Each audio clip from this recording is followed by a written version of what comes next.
Pesquisas científicas ligadas à arqueologia e ao estudo do DNA confirmam, eles estão bem mais próximos do que imaginávamos.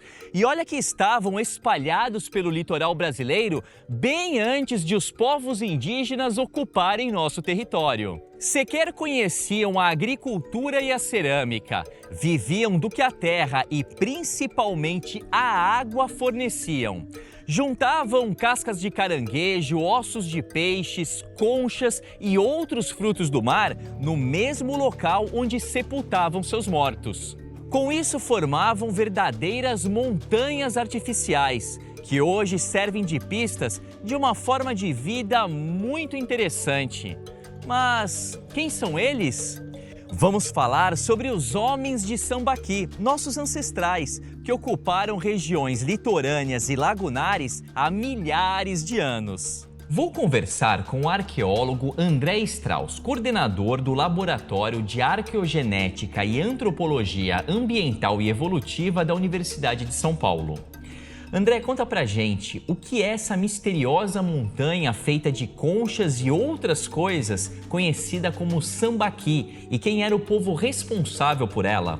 Os sambaquis, essas montanhas, às vezes mais altas, às vezes mais baixas, compostas principalmente de concha e ossos de animais, são um dos maiores marcos da arqueologia brasileira. E eles são distribuídos ao longo de quase toda a costa, particularmente os que estão mais na região sul e sudeste do Brasil, eles têm dimensões de cair o queixo, às vezes sambaquis de 35 metros de altura, Então, denota uma monumentalidade que imediatamente capta a atenção de quem passa por ali. Quem eram essas pessoas que estavam construindo e deixar esse legado paisagístico até os dias de hoje?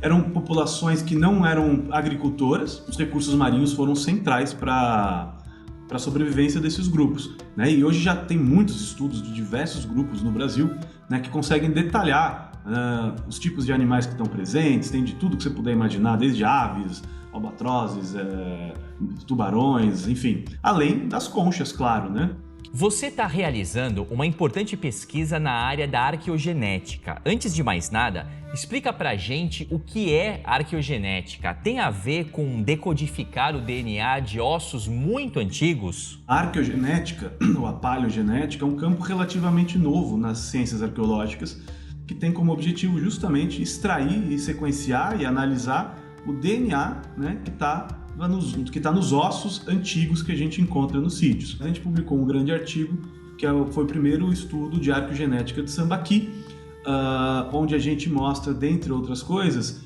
que há uma diferença regional dessas populações. No fundo, a gente quer entender as relações de ancestralidade entre os indivíduos. É uma espécie de teste de paternidade de múltiplas gerações. E já existia na literatura hipóteses a respeito de que os indivíduos sepultados próximos uns aos outros talvez fossem parte de uma mesma família, E os dados genéticos nos permitiram corroborar, pelo menos em parte, essa impressão.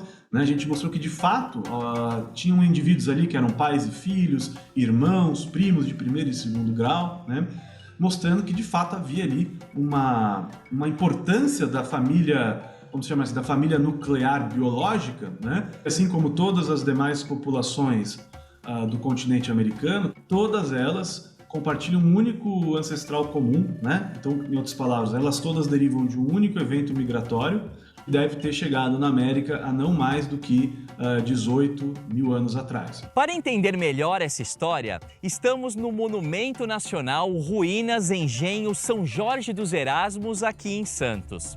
Neste sítio arqueológico foram encontradas conchas, ostras e uma arcada dentária humana. Acredita-se que este engenho fora construído sobre um sambaqui. Sambaquis fluviais são sítios arqueológicos encontrados ao longo de rios e que têm essa forma monticular. Então, esses foram sítios construídos por populações pré-históricas antigas, usando principalmente conchas de moluscos, tanto terrestres quanto os moluscos que se encontram ao longo dos rios. A relação desses grupos que construíram os sambaquis fluviais com o litoral é bastante interessante, Uma das evidências mais interessantes que a gente encontra são dentes de tubarão do litoral, que são encontrados nesses sambaquis fluviais do interior. Então isso denota alguma espécie de contato, de migração, enfim, né, de travessia até a costa, ou talvez de troca com esses grupos costeiros. Ao passo que na costa, os sambaquis mais antigos datam aí em torno de 5.000 anos, os sambaquis fluviais mais antigos que nós temos têm o dobro disso, tem 10.000 anos. Então existe também uma hipótese de uma possível relação de ancestralidade, talvez, entre esses sambaquis fluviais e os grupos da costa. Que se a gente pensar no que é atualmente o estado de São Paulo, o paulista mais antigo vem de um sambaqui fluvial. Esse é um esqueleto masculino encontrado num sambaqui fluvial chamado Capelinha 1 e que data de 10.000 anos. Então, se a gente pensar nesse atual território do estado de São Paulo, o nosso, digamos assim, ancestral mais antigo está lá, no Vale do Ribeira. Por volta de 1.000 anos atrás, aparecem os grupos agricultores. Esses sim, cultivavam vegetais, tinham cerâmica e eles acabam substituindo, digamos assim, tanto os sambaquis fluviais quanto os sambaquis costeiros. Então o que acontece é uma interrupção desse hábito de construção de montículos e agora o que nós vemos na costa são esses grupos agricultores ceramistas. No entanto, a relação entre eles e os grupos de sambaqui, tanto do interior quanto do litoral, ainda é bastante incerta. Então nós não temos muita certeza se esses grupos de sambaquis são realmente extintos ou se parte deles é possivelmente absorvida por essa população que vem também do interior e acaba ocupando esses territórios.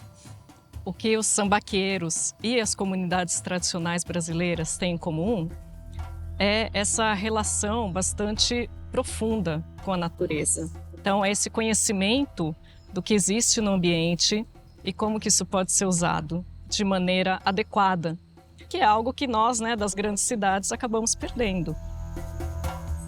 Os sambaquieiros deixaram traços fortes que estão presentes até hoje nos costumes e hábitos de povos indígenas e caiçaras. Saber mais sobre eles é também conhecer melhor quem somos. Até o próximo episódio de Memórias Santistas. Tchau, pessoal!